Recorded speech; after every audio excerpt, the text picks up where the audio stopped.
considero super importante nesse primeiro contato com a empresa é justamente essa construção do vínculo de confiança. Ontem eu estava dando mentoria para uma aluna e a gente estava falando sobre isso, né? Ela trouxe 2 situações que ela está pensando em prospectar, e conversando eu falei com ela, falei, olha, prioriza o vínculo de confiança aqui, para esse gestor não se sentir ameaçado, né? A gente foi fazendo toda uma análise, né? Eu vou analisando, assim, muito o processo ali de funcionamento daquela empresa, se é um pequeno grupo, o processo de funcionamento daquele grupo, enfim, para você poder ter clareza de que tipo de intervenção você vai fazer, né? Inclusive na prospecção, isso também é importante, né?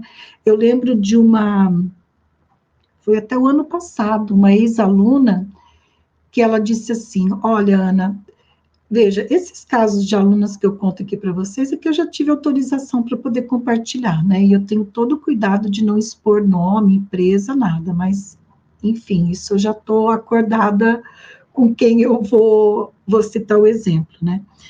O ano passado, ela veio com uma demanda, veio com uma proposta assim, né? Tinha um parente dela que trabalhava numa empresa como diretor, e esse parente falou para ela da necessidade de trabalhar saúde mental no trabalho. Ela com bastante experiência na área de saúde mental, mas ela não tinha experiência de saúde mental no trabalho, ela atuava na área clínica. E aí, né, ela foi, antes dela ir, eu fiz uma mentoria com ela, para ela se preparar, tal, que ela ia conversar com a área de gestão de pessoas. Quando ela voltou para a segunda mentoria, ela disse o seguinte para mim, ela falou, Ana, aconteceu isso, isso, isso. Eu falei, olha, pelo que você está trazendo, né, e a leitura que eu faço, né, com base nas informações que você trouxe, essa pessoa do RH, ela deve ter se sentido ameaçada com a tua presença, porque a pessoa não dava informações para ela. E ela pediu, né, antes, na outra mentoria, eu falei para ela, veja a possibilidade de você conversar com as lideranças estratégicas, para ver o quanto que esse projeto é um projeto realmente que vai ter apoio da diretoria ou não, né, porque trabalhar saúde mental no trabalho, se você não tiver apoio das lideranças estratégicas, esquece, você vai fazer perfumaria, né? Você vai lá dar uma palestra ou outra e não vai aprofundar, não vai ser um trabalho consistente, né? Então, conversando com ela disse algumas questões que ela foi colocando, e aí eu falei, olha, eu penso, pelo que você está me trazendo, pela minha experiência, não vai rolar, isso não vai render, porque essa pessoa está, na minha opinião, né, na minha percepção, não é nem opinião, é percepção, a hipótese que eu levanto é que ela está se sentindo ameaçada com a tua presença, pela experiência que você tem, por você ser parente do diretor, né, ela está há pouco tempo na empresa, ela não vai facilitar a tua entrada, né.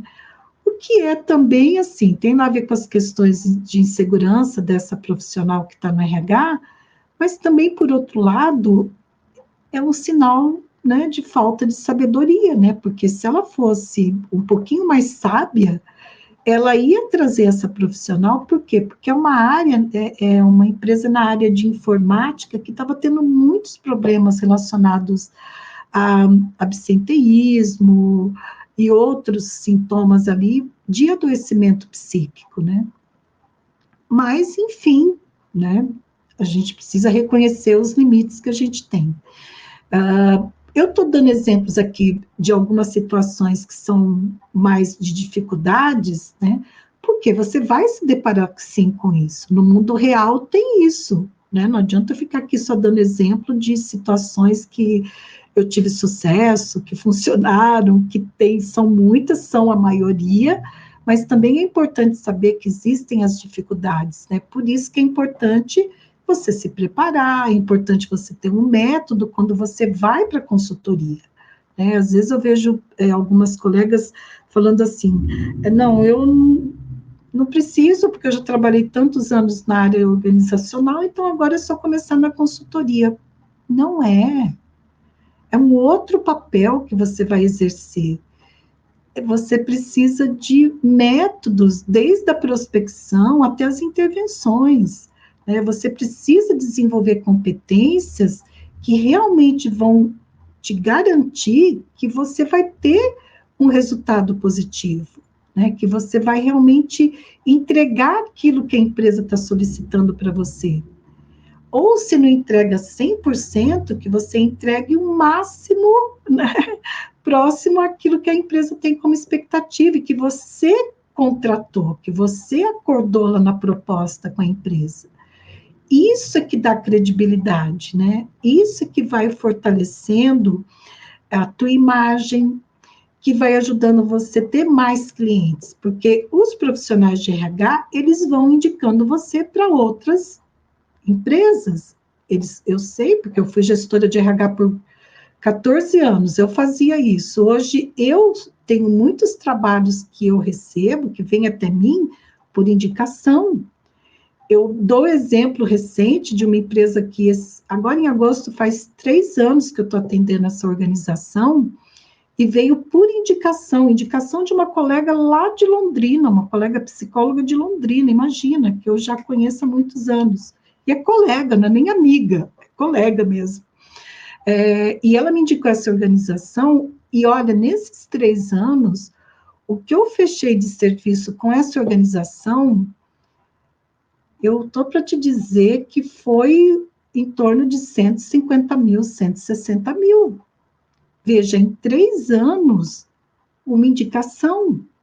E por que essa pessoa me indicou? Né? Com certeza, pela referência que ela tinha, a gente já tinha trabalhado juntas numa comissão de psicologia organizacional e do trabalho do CRP, lá em Londrina, que acabei iniciando essa comissão lá no CRP. Então, é importante cuidar da tua imagem, sabe? É importante você ter um cuidado como que você vai iniciar a consultoria, como que você realiza a consultoria, desenvolve esse trabalho,